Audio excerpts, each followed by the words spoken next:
Did you hear about Aisatu's baby?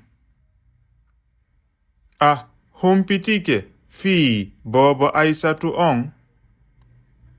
A humpitike fi bobo Aisatu on.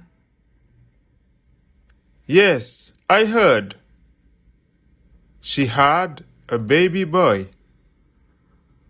Hi, mi humpitike. O hebi bobo gorko. Hi, mi humpitike.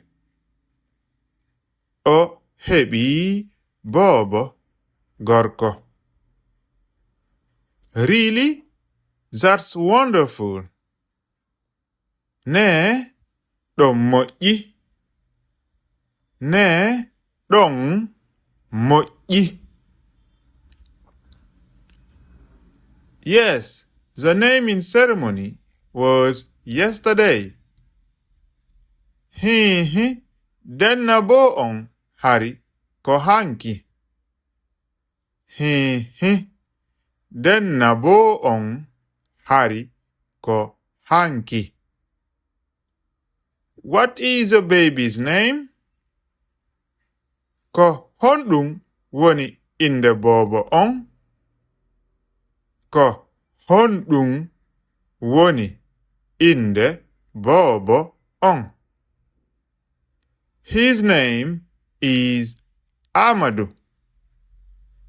Inde makko nden ko Amadou. Inde makko nden ko Amadou. Mashallah, may God protect him. Mashallah, yo Allah reenu mo. Mashallah, yo Allah reenu mo. Amin. May he grow in good health. Amina. Allah yo o maunu e jam. Amina. Allah yo o maunu e jam. Did many people come to the ceremony? Yimɓe bu'i aruno ka denna bo. Yimɓe bu'i aruno ka denna bo. Yes, the family and many friends came. Hi, ɓe ngure nden e weldiɓe bu'i aruno. Hi, ɓe ngure nden e weldiɓe bu'i aruno. That must have been a beautiful ceremony. A innay denna bo on weli?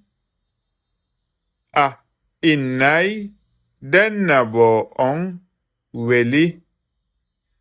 Yes, everyone was very happy.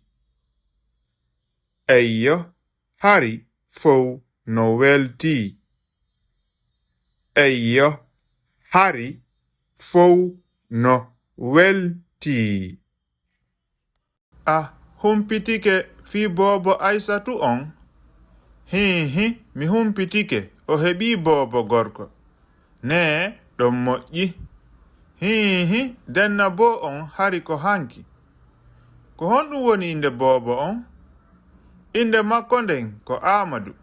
Mashallah, yo Allah reenu mo. Amina, Allah yo o maunu e jam. Yimɓe bu'i aruno ka denna bo. Hi, ɓe ngura nden e weldiɓe bu'i aruno.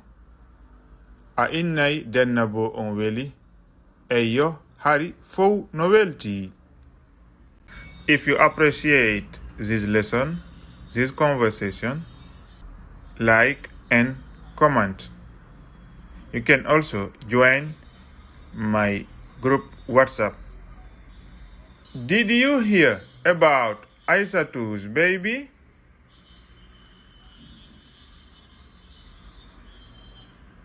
Yes, I heard. She had a baby boy. Really?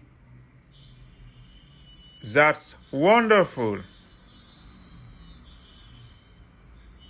Yes, the naming ceremony was yesterday.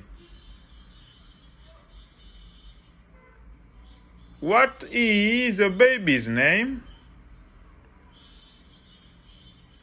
His name is Amadou. Mashallah, may God protect him. Ameen. May he grow in good health. Did many people come to the ceremony? Yes. The family and many friends came. That must have been a beautiful ceremony. Yes, everyone was very happy. Now listen and see if you understand. You can translate these Pulaar sentences in English. A humpitike fi bobo Aisatu on? Hi mi humpitike. O heɓi bobo gorko. Ne ɗon moƴƴi. Hihi denna bo on hari ko hanki. Ko honɗum woni inde bobo on? Inde makko nden ko Amadou. Mashallah, yo Allah reenu mo. Amina, Allah yo o mawnu e jam. Yimɓe buy aruno ka denna bo. Hihi ɓey nguure nden e weldiiɓe buy aruno. A innay denna bo on weli. Eyo hari fow no welti. A PDF file of this conversation, everything with a vocabulary, is available. You can download it in the description of this video.